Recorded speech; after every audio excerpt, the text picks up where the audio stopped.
Hey everybody, welcome to this live podcast episode of the New Science of Physical Health. Here's what's different about this podcast episode for the New Science of Physical Health.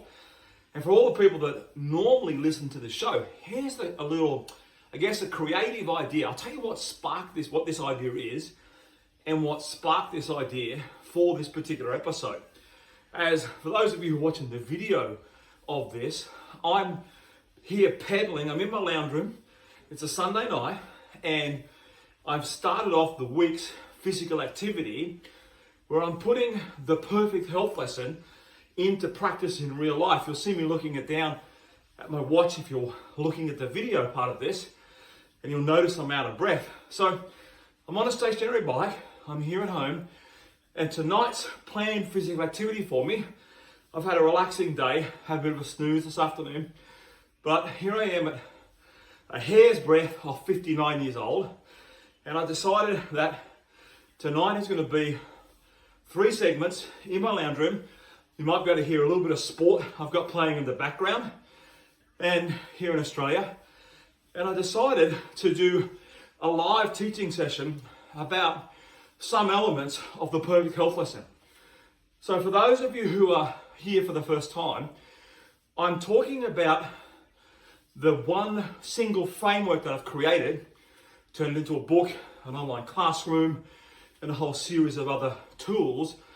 And I'm using right now, in real time, the health impact software created by Professor Ulrich Whistler and his team up in Norway to track in real time, right now as I'm talking to you, my actual improvements and health adaptations. So throughout this particular episode, I will talk to you about some different aspects. If I'm out of breath, that's good. That's what I should be. But I'll talk to you about some different aspects that when I have a script or when I have notes for my show, I go through in detail. But I thought this is how this came about, doing a live physical activity session and recording that as a podcast, because I wanted to show people and talk people through some of the real-time, seeing me in real-time aspects using the perfect health lesson, which I talk about all the time on the show. So for those of you who've joined me for the first time, typically what I do is I have a topic and I have a particular headline and I have a series of notes. Then I have doctors on the show that I've interviewed from around the world, and then I break down their medical research.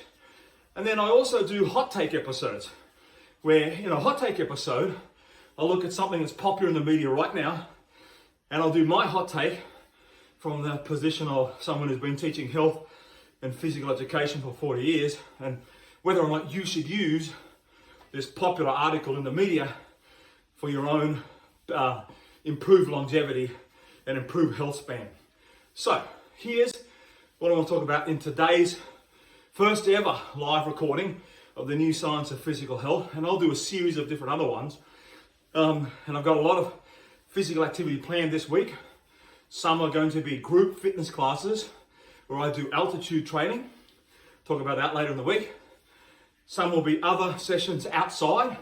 I've got some going up and down stairs exercise that I'll do. But let's talk about tonight's one and what I'm working towards achieving in real time tonight with the New Science of Physical Health. So here I am. Oh, actually, before I talk about that, what I'm trying to achieve, I'm going to tell you about how this came about.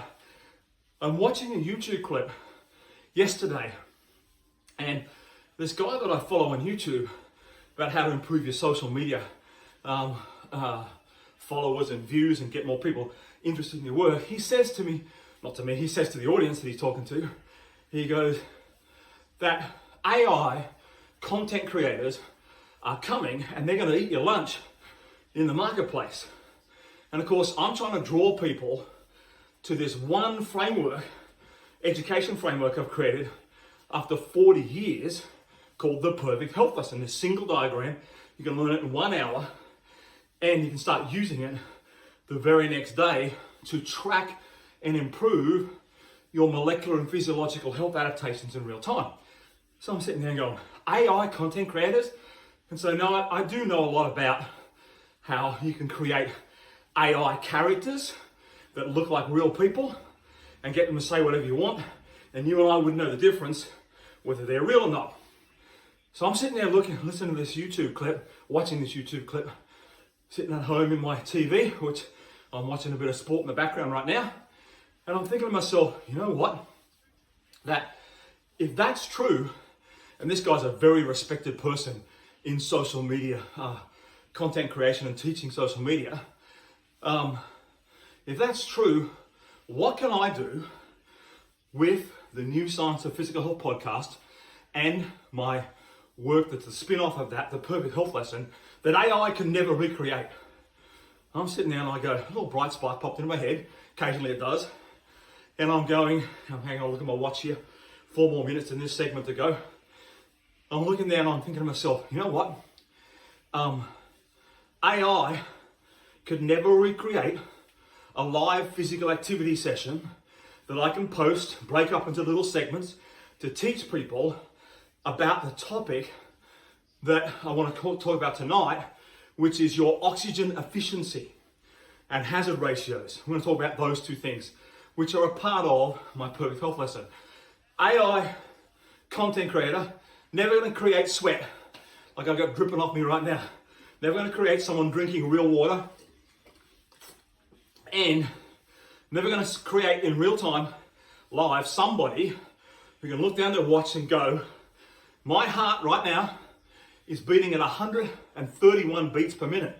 If I calculate that out, I think that's approximately 81% of my maximum heart rate. So I'm doing a 10-minute physical activity session. Then I'm going to sit down for 2 or 3 minutes, but I'm doing this one at 81%. The next one I might try and bump it up a little bit more. Now I'll talk about why that's important later on in relation to something called activity quotient points. So this video is the first segment. Then I'll sit down and I'll come back and I'll do the second one, sit down and come back and do the third one. At the same time, as I am creating positive molecular and physiological health adaptations that lower my risk of chronic disease, I'll teach you why and how. But this physical activity, me watching some sport in the background, is actually changing my body in real time, and how using the free version of our health impact software, there's a link in the notes to the podcast, how that can track it for you in real time. I'm running out of breath here as I get to the last 2 minutes of this segment, and my heart rate's gone to 133 beats a minute. By the way, that's about 81, 82% of my maximum heart rate, because I turned 59 in about another 20 days. And if you're younger than me, your maximum heart rate would be higher. So if you were operating at the same heartbeats as me, 132 right now, see, AI can't recreate that, can it? If you're operating at that, you wouldn't be working hard enough in order to achieve enough activity quotient points. So what I want to do is this. I'll set up the next segment because this is the introduction segment. We're going to talk about, in the next live segment, for you to watch as I pedal away, why is it that I do planned physical activity to improve my oxygen efficiency? What is oxygen efficiency? And how does improving your oxygen efficiency score, for those of you who follow the show, you'll know what that is. How does improving that create positive molecular, physiological, and structural changes to your body systems that will drive down, for example, the #1 killer, heart attack and stroke, or cardiovascular disease? So how does it do that? Then we'll talk about why is raising your oxygen efficiency, I love that term by the way, it really does get down to and narrow down what it is that we want. Why is that oxygen efficiency score the #1 thing that you can raise to improve longevity and health span? All right, that's the end of my first 10 minutes. I'm at 134 beats a minute. I'll report back to you how many activity quotient points I've earned, in just a moment when I come back on. And so when you watch the second video, and then we're going to talk about why you've got to raise your oxygen efficiency score, known as your VO2 max score, volume of oxygen uptake, and I'm going to finish that 10 minutes now and turn my watch off, and why it's the number one thing that you can do to cause longevity and improve health span. I'll be back shortly.